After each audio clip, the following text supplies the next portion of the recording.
can't really take off because the guy that he loves more as much as the Cowboys look bad. Boom. All that anybody cares about at this moment is how about them Cowboys?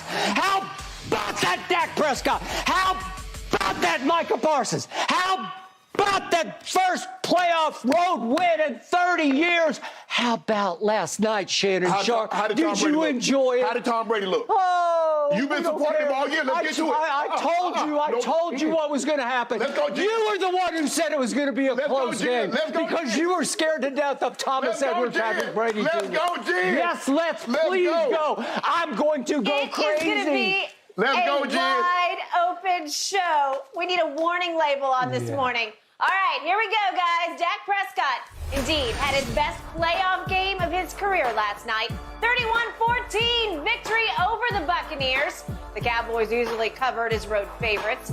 Dak threw for over 300 yards, 24 rushing yards, and 5 total touchdowns. Tom Brady finished with 351 passing yards on 66 attempts, the second most in a playoff game. He also had 2 touchdowns and a costly red zone interception. Shannon, let's let you start so you get a word in here. What's the biggest reason the Cowboys won? Everything that I've said about the Tampa Bay Buccaneers came to fruition. You got an opportunity to see it last night. I think part of the surprise is that how well the Cowboys played, considering the previous week they only scored 6 points against the Washington football team. And then you come out here with their outside of the first drive, they went up and down the field against the Buccaneers. But nobody should be surprised by the Buccaneers' poor offensive performance because they've been bad all year. They put a stat up on the screen. The Tampa Bay Buccaneers scored more than 24 points twice all season. So why should we be surprised that they looked bad last night? We shouldn't be. I've been trying to say it all year. The man across the table for me has fought me tooth and nail that Tom Brady, there's nothing wrong with Tom. Tom looked good. Tom looked great. Tom. 2 things can be true. I'm a firm believer in this. Tom Brady can be the GOAT quarterback, have the resume that he has, and played awful this season. He played awful again last night. He's missing routine throws. DJ, do we have that track? This is Tom Brady. Now, I want to know, any other quarterback, you killed Josh Allen for doing this. You just killed him the other day. Look at this story right here. Tell me when it's my turn. It's not your turn, Skip. Can I get a chance? Oh, go ahead. Damn, you're going to talk for 15 minutes? Yeah. Whose fault is that? I might talk for 30 minutes when I get the floor. And guess what? Tom Brady's going home whether you talk for an hour. You can talk 2 hours. Yep. He going home, and he looked bad. Now, this is what's going to happen, ladies and gentlemen at home, just in case you didn't know. Byron Leftwich is going to lose his job. You know why he's going to lose his job? Because people like my partner and others will not place any blame on Tom Brady. Byron Leftwich called every play the year they won the Super Bowl. They won the division 3 times in a row. Byron Leftwich called the plays. They won the division last year. Tom Brady was, without a miracle throw from Matthew Stafford to Cooper Kupp, they probably would have advanced again. Now, all of a sudden, Byron Leftwich has forgotten to call plays. Now, I remember somebody told me that Tom Brady got tired of Bruce Arians coming in with a little red marker and scribbling out what they had done. Tom Brady, this is factual. Tom Brady got Bruce Arians removed from his job and bumped upstairs. Now look at it. But Byron Leftwich got to pay the price. Tom Brady has been, they're a bad playoff team. They were 8-9.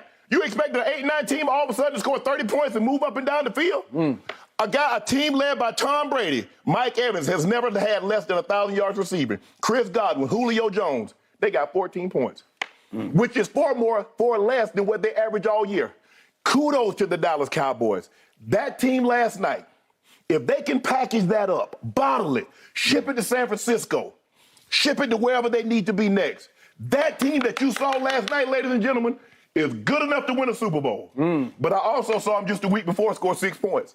So we're going to talk about this, the consistency, a little later. Tom Brady, wow, a season to forget. 8-10, 53 QBR, 6 multi-touchdown games, the fewest since his rookie season, 31 incompletions in a wild card in the playoff, the most of his career. So Tom Brady looked like he had looked all year long. Bad. The Cowboys looked as good as I've seen them ever, and since Dak's been there in 7 years. If Brett Maher don't mess that game up, that might have been the most complete demolition job that you will see a team. They were complete. They ran the ball well enough. Dak Prescott. You look like Troy Aikman. You look like Roger Staubach at their absolute best. I just wish he'd have threw that touchdown to Dalton Schultz so he could have had 5 touchdowns. But hey, 4 in a rushing touchdown with no turnovers. Kudos to you, Jack. You're going to be Offensive Player of the Week. Brock Purdy, you had it for a while, but I got to give it to Dak Prescott because what he did last night, given what he was up against, given the pressure that was on him, considering they hadn't won a playoff game in a long time road, Dak Prescott, hey, I ain't got nothing to give you. If I had a hat, I'd tip my cap to you. Is that it? That's it. I need to check with the control room. Is the show over yet? We might only have like 30 seconds left. Man, I went for 5 minutes. The show starts at 6:30 and it's 6:35. I think you went for 12 minutes. I've never heard anything like it. You just broke the record. Hold up. Dak Prescott last night broke the Cowboy playoff record for consecutive passes, breaking Troy Aikman's record. You just set the undisputed record for words spoken before I get to speak. I went for ladies and gentlemen, you see that? The show starts at 6:30. I think you tricked that out. That's CGI. You have that permanently on your screen. That no CGI. Go ahead, take it. It is finally my turn. Last night was a tour de force by my Dallas Cowboys. It was. Start to finish, back and forth, up and down, every way, shape, and form, except for my kicker, who kicked me right in the you-know-whats last night. Bad. 4 times, and we are going to get to him in a few minutes here on this show, but right now is not his time or his turn to be dealt with, because it is time to deal with my football team. Thank you for saying what I was about to say, which is last night I saw a Super Bowl team. Again, they have to replicate. They have to duplicate. They have to take their show on the road again to San Francisco to play easily the best team that I've seen so far in the NFC. And all of a sudden, everything will ratchet up. The degree of difficulty will go up into the San Francisco fog because this is going to be a test. But I believe my team is fully capable of beating the San Francisco 49ers in Santa Clara, California this coming Sunday night, even though they are a 4-point underdog as opposed to a 2.5-point favorite last night. But in this game, this played out exactly like I thought it would play out. You thought it would be a close game. You said it would be 22-20. So you had some respect for the GOAT because you thought the GOAT and his defense might keep it fairly close. Well, yeah, I thought they would score late, Skip. I did not expect Dallas to play like, I don't think anybody thought they would play like this, Skip. Well, I called it yesterday sitting right here on this show. I told you my team will be ahead by 17 going to the fourth quarter. And you looked at me like, what? Yeah.